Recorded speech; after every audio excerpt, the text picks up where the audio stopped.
Hello friends, this is Gaurav. Welcome to my YouTube channel Lakshya the goal. आज हम geography में motion of the earth अर्थात पृथ्वी की गतियों के बारे में जानेंगे। इससे पहले मैंने सोलर सिस्टम, यूनिवर्स और व्हाट इज़ ज्योग्राफी अथवा इंट्रोडक्शन ऑफ ज्योग्राफी के बारे में वीडियो डाले हुए हैं, आप जाकर देख सकते हैं। और आइए आज हम जानते हैं मोशन ऑफ द अर्थ क्या है, पृथ्वी की गतियाँ क्या है, पृथ्वी गति कैसे करती है, इसकी कितनी गतियाँ हैं, इससे सब रिलेटेड होता है दिन और रात कैसे होता है, ऋतु परिवर्तन कैसे होते हैं इत्यादि। इन सभी का आंसर हम आज इस वीडियो में जानेंगे। ठीक है। पृथ्वी जो है सौरमंडल का एक ग्रह है। जब मैं सोलर सिस्टम पढ़ाया था तो उसमें मैंने बताया था कि जो हमारा प्लैनेट है अर्थ, वैसे हमारे सोलर सिस्टम में 8 प्लैनेट हैं, उसमें से हमारा अर्थ अर्थात पृथ्वी भी एक है जिसकी 2 गतियाँ हैं। पहली कौन सी है? घूर्णन अथवा दैनिक गति जिसको रोटेशन कहते हैं, और सेकेंड नंबर है परिक्रमण अथवा वार्षिक गति, रिवॉल्यूशन। अब हम रोटेशन को दैनिक गति और रिवॉल्यूशन को वार्षिक गति क्यों कहते हैं, आइए हम इसके बारे में जानते हैं। ठीक है। तो पहले हम जानते हैं घूर्णन अथवा दैनिक गति अथवा रोटेशन क्या है। पृथ्वी सदैव अपने अक्ष पर पश्चिम से पूर्व की ओर एक लट्टू के समान घूमती है, जिसे पृथ्वी का घूर्णन या परिभ्रमण कहते हैं। परिभ्रमण के कारण ही दिन और रात होते हैं, अतः इस गति को दैनिक गति भी कहते हैं। कहने का मतलब ये है जो पृथ्वी है ये अपने अक्ष पे, जैसे मानते हैं कि ये हमारी पृथ्वी हुई, ठीक है, तो इसका जो ए अक्ष है तो अपने अक्ष पे ही जो रोटेशन करती है, अपने अक्ष पे ही जो घूमती है उसको हम क्या कहते हैं? रोटेशन कहते हैं। इसके अपने अक्ष पे घूमने की वजह से क्या होता है? दिन और रात की घटना होती है, दिन और रात की घटना होती है। इसी वजह से हम इसको क्या कहते हैं? दैनिक गति भी कहते हैं। ठीक है। ऐसे घूमने में कितना समय लगता है?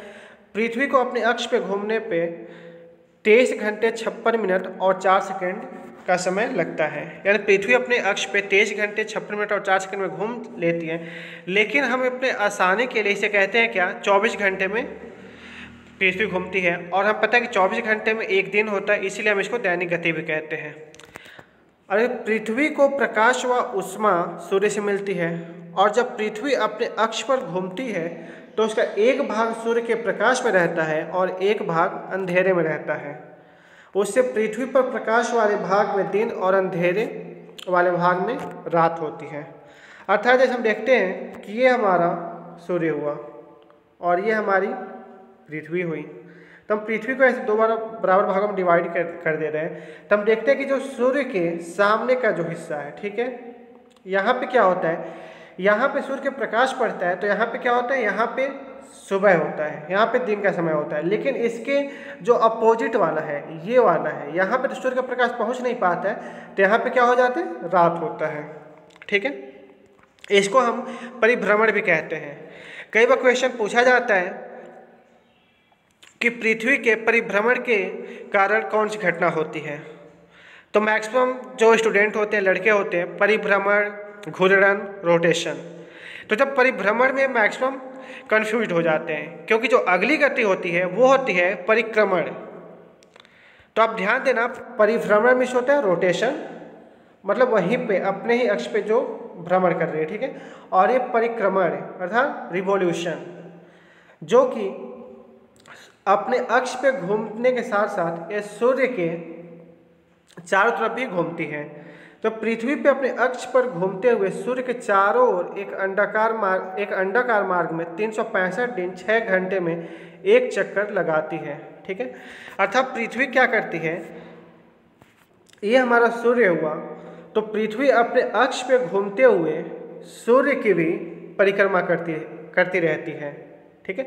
तो जो सूर्य की जो परिक्रमा करती है उसे हम क्या कहते हैं? परिक्रमण कहते हैं अर्थात रिवॉल्यूशन कहते हैं। जो परिक्रमण काल है ये है 365 दिन और 6 घंटे में एक चक्कर पूरा करती है पृथ्वी। तो इसे हम सुबह क्या कहते हैं कि एक वर्ष में 365 दिन होते हैं हम कहते हैं, और 6 घंटे को हम क्या छोड़ते जाते हैं। तो होता क्या है, 4 वर्ष बाद यही जो 6 घंटे हम छोड़ देते हैं, 6 × 4 = 24। ये होता क्या, 4 घंटे बाद यही 24 घंटे अर्थात एक दिन में परिवर्तित हो जाता है, और जो चौथा वर्ष होता है वो 366 दिन का हो जाता है, जिसे हम लीप वर्ष कहते हैं, लीप ईयर्स कहते हैं। ठीक है, और जो 1 वर्ष अतिरिक्त होता है इसे हम फरवरी माह में जोड़ देते हैं, और फरवरी 28 के बजाय 29 की हो जाती है। ये क्वेश्चन ऐसे कई बार पूछा जा चुका है कि जो एक दिन बढ़ता है एक्स्ट्रा उसे किस महीने में जोड़ते हैं, अर्थात एक दिन जो बढ़ जाता है, लीप वर्ष जो होता है, क्यों होता है। तो आशा करता हूँ आपको समझ में आ गया होगा, क्योंकि पृथ्वी 365 दिन 6 घंटे में एक चक्कर पूरी करती है। हम 6 घंटे बचता है वही 4 साल में 24 घंटे में हो जाता है। हमें पता है 24 घंटे में एक दिन हो जाता है, जो एक दिन बढ़ जाता है। सूर्य अपने परिक्रमण पथ पर पृथ्वी सूर्य के चारों 29.8 किलोमीटर प्रति सेकेंड के वेग से चक्कर लगाती है। अर्थात जो रिवॉल्यूशन है इसका, जो परिक्रमण करती है, उसकी स्पीड है 29.8 किलोमीटर प्रति सेकेंड की स्पीड से करती है, और 365 दिन में कंप्लीट कर लेती है। पृथ्वी द्वारा सूर्य की परिक्रमा लगाने के कारण ही ऋतु परिवर्तन होता है। ठीक है, उसके रोटेशन से अर्थात घूर्णन से क्या होता है, दिन और रात की घटना होती है, लेकिन परिक्रमा करने से क्या होता है, ऋतु परिवर्तन होता है। ठीक है, पृथ्वी वास्तव में सूर्य का चक्कर 365 दिन 5 घंटे 48 मिनट और 46 सेकेंड में लगाते हैं। कई बार एक्चुअल टाइम पूछ दिया जाता है, ऐसे हम तो जानते हैं 365 दिन 6 घंटे लगता है। कभी कभी पूछ दिया जाता है एक्चुअल टाइम कि पृथ्वी को सूर्य की परिक्रमा करने में वास्तविक टाइम कितना लगता है, और ऑप्शन आपको सामने दे दिया जाएगा 365 दिन 5 घंटे 50 मिनट 46 सेकेंड ऐसे कुछ, या फिर 365 दिन 5 घंटे 45 मिनट। तो जो एक्चुअल टाइम है वो क्या है, 365 दिन 5 घंटे 48 मिनट और 46 सेकेंड। ठीक है, 46 सेकेंड। अब इसी से रिलेटेड है उपसौर और अपसौर। उपसौर होता है पेरिहेलियन और अपसौर होता है एपिहेलियन। अब ये क्या होता है, आइए हम इसके बारे में जानते हैं। पृथ्वी जब दीर्घवृत्ताकार कक्षा में चक्कर लगाते हुए सूर्य के निकट होती है तो उसे हम उपसौर कहते हैं। ऐसी स्थिति 3 जनवरी को होती है। अर्थात जब पृथ्वी चक्कर जब लगा रही होती है सूर्य की, तो दीर्घवृत्ताकार कक्षा में चक्कर लगा रही होती है। तो एक समय ऐसा आता है जब पृथ्वी और सूर्य के बीच की दूरी मिनिमम हो जाती है, और एक ऐसा टाइम आता है जब मैक्सिमम हो जाती है। तो जब पृथ्वी सूर्य के पास होती है तो उसे हम उपसौर कहते हैं। वो घटना 3 जनवरी को होती है, 3 जनवरी को। और जब पृथ्वी सूर्य से अधिकतम दूरी पर होती है तो इसी को हम अपसौर अर्थात एपिहेलियन कहते हैं, और ऐसी स्थिति 4 जुलाई की होती है। अतः पृथ्वी दूर कब होती है,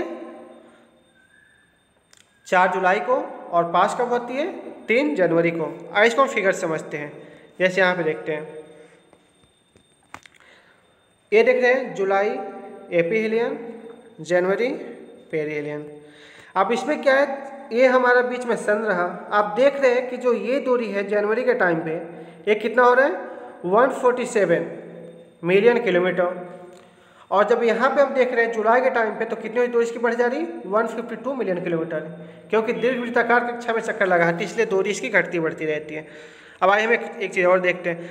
अब यहाँ पे क्वेश्चन बन सकता है कि जनवरी में हम देखते हैं क्या, ठंडी होती है यहाँ पे, राइट। जनवरी में क्या होती है, ठंडी होती है।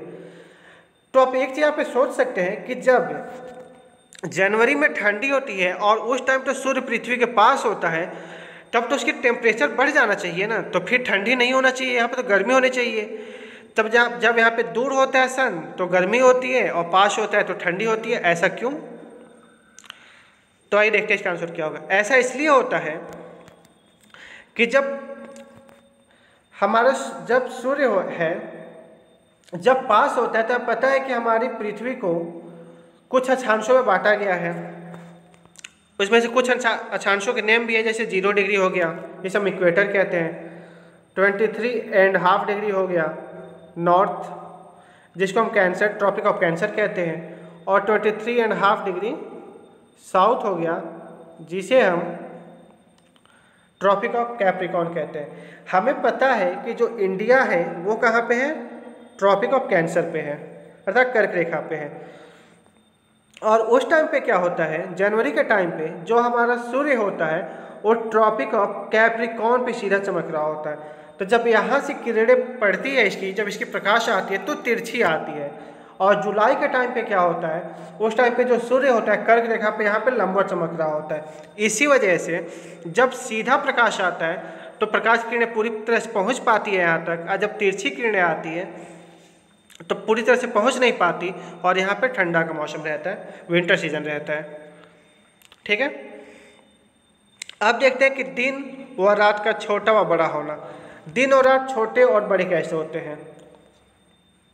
21 मार्च और 23 सितंबर की अवधि में सूर्य उत्तरी गोलार्ध में सूर्य का प्रकाश 12 घंटे से अधिक होता है, जिससे यहाँ दिन और रात, दिन बड़े और रातें छोटी होती है। 21 मार्च से 23 सितंबर में उत्तरी गोलार्ध में, क्योंकि 21 मार्च के बाद क्या होता है, जो सूर्य होता है ये उत्तरी गोलार्ध में जाना शुरू कर देता है। इस वजह से क्या होता है, उत्तरी गोलार्ध में दिन बड़े होते जाते हैं और रातें छोटी होती जाती हैं। और फिर 23 सितंबर के बाद यह ट्रॉपिक ऑफ कैप्रिकॉर्न अर्थात मकर रेखा के साइड में जाना प्रारंभ कर देता है। इस वजह से होता है क्या, 21 मार्च से 23 सितंबर तक उत्तरी गोलार्ध में दिन बड़े होते हैं और रातें छोटी होती है, क्योंकि उस टाइम पे जो सूर्य होता है वो नॉर्थ में रहता है। और उत्तरी ध्रुव पे दिन की अवधि 6 महीने की हो जाती है। उस टाइम पे जो हमारा नॉर्थ पोल है, जैसे कि ये हमारी पृथ्वी हुई, ये इसका क्या हुआ, नॉर्थ पोल हुआ ये, और ये साउथ पोल हुआ। तो जो हमारा सन है इधर चमक रहा होता है। इस वजह से जो उत्तरी गोलार्ध है इधर, यहाँ पे दिन क्या होती है, बड़ी होती है, रातें छोटी होती है, और यहाँ पे 6 महीने की दिन होती है।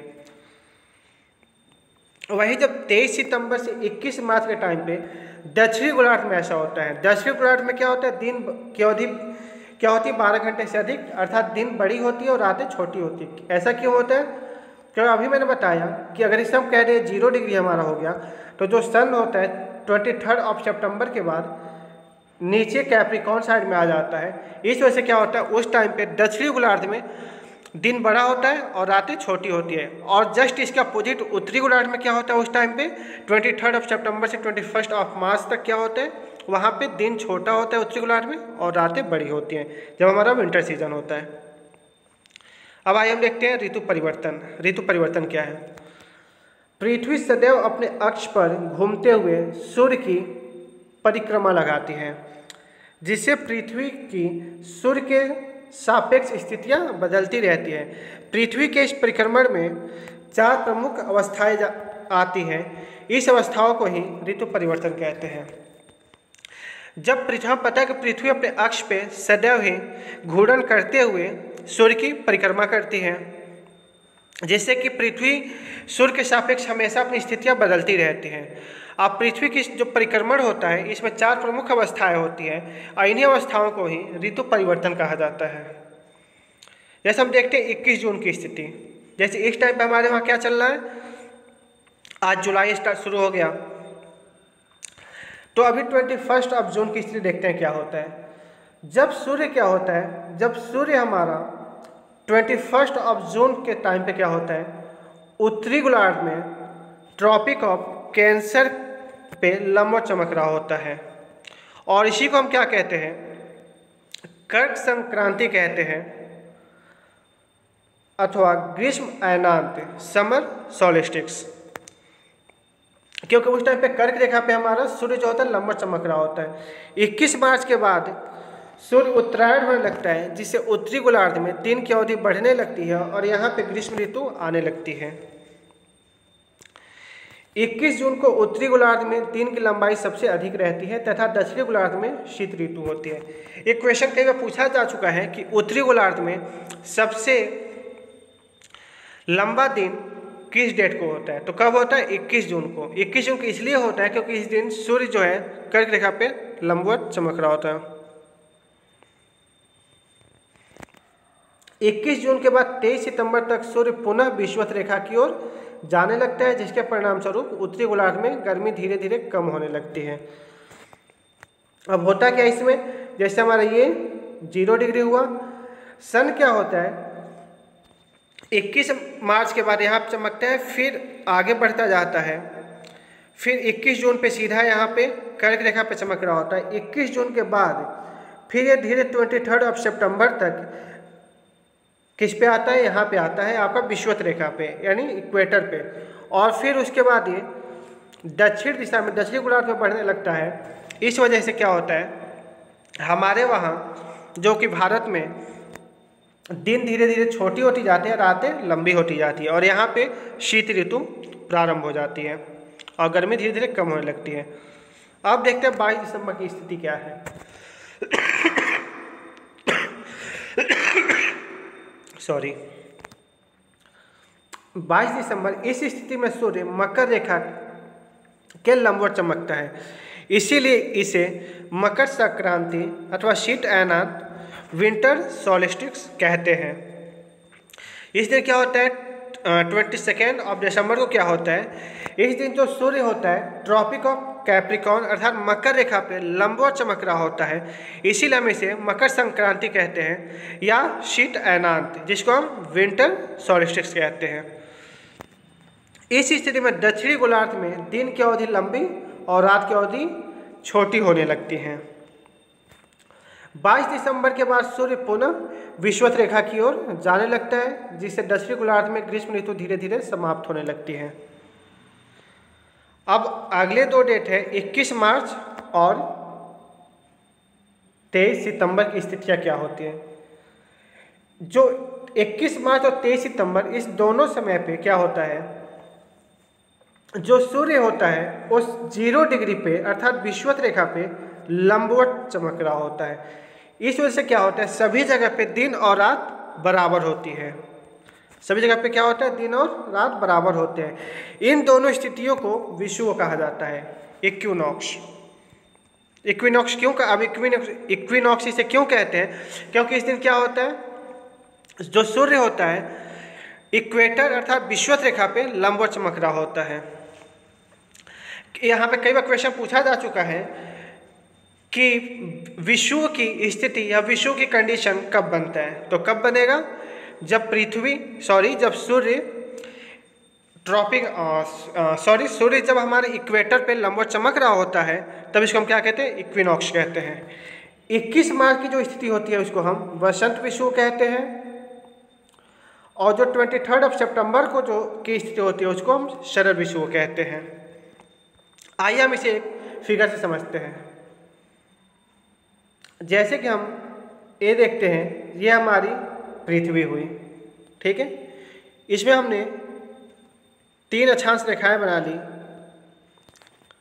इसको हम कहते हैं 0 डिग्री, इसे हम कहते हैं 23.5 नॉर्थ, और इसे हम कहते हैं 23.5 साउथ। एक कर्क रेखा हो गया, ये हो गया मकर रेखा। जो सूर्य होता है 21 मार्च को यहाँ पे लंबवत चमक रहा होता है 0 डिग्री पे। फिर यहाँ से क्या होता है, ये धीरे धीरे यहाँ से उत्तरायण या उत्तरी गोलार्ध में बढ़ता जाता है, और फिर 21 जून को ये कर्क रेखा पे लंबवत चमक रहा होता है। फिर यहाँ से धीरे धीरे सूर्य इधर आना शुरू करता है, और पुनः ये 23 सितंबर को 0 डिग्री पे पहुँच जाता है, और फिर इसके बाद फिर धीरे धीरे अब क्या होता है, ये मकर रेखा के साइड में अर्थात दक्षिणी गोलार्ध में चलना शुरू करता है, और 22 दिसंबर को यहाँ पे लंबवत चमक रहा होता है, और फिर 22 दिसंबर के बाद फिर ये धीरे धीरे 21 मार्च तक 0 डिग्री में पहुँच जाता है। ऐसे ही हमारी गतियाँ चलती रहती है। मैं इसकी एक अलग से आपको वीडियो प्रोवाइड करा दूंगा, जब इसको आपको अच्छे से बताऊँगा वहाँ पर, क्योंकि यहाँ पर ज़्यादा टाइम रहता नहीं है। जैसे यहाँ पर आप देख सकते हैं, ये सूर्य हुआ, ये जून का टाइम हुआ 20 से 22 जून, जो 21 जून पे होता है जब कर्क रेखा पे लंबवत चमक रही होती है। जस्ट इसके अपोजिट यहाँ पे दिसंबर के टाइम पे 21-22 दिसंबर को मकर रेखा पे लंबवत चमक रही होती है। और जो ये कंडीशन है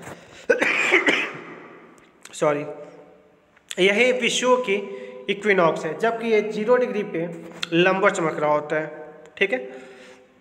इसी के साथ हमारा आज का ये जो लेक्चर था ये कंप्लीट हुआ। मैं आशा करता हूँ कि आज का वीडियो आपको अच्छा लगा होगा, पसंद आया होगा और आप इसे समझ रहे होंगे।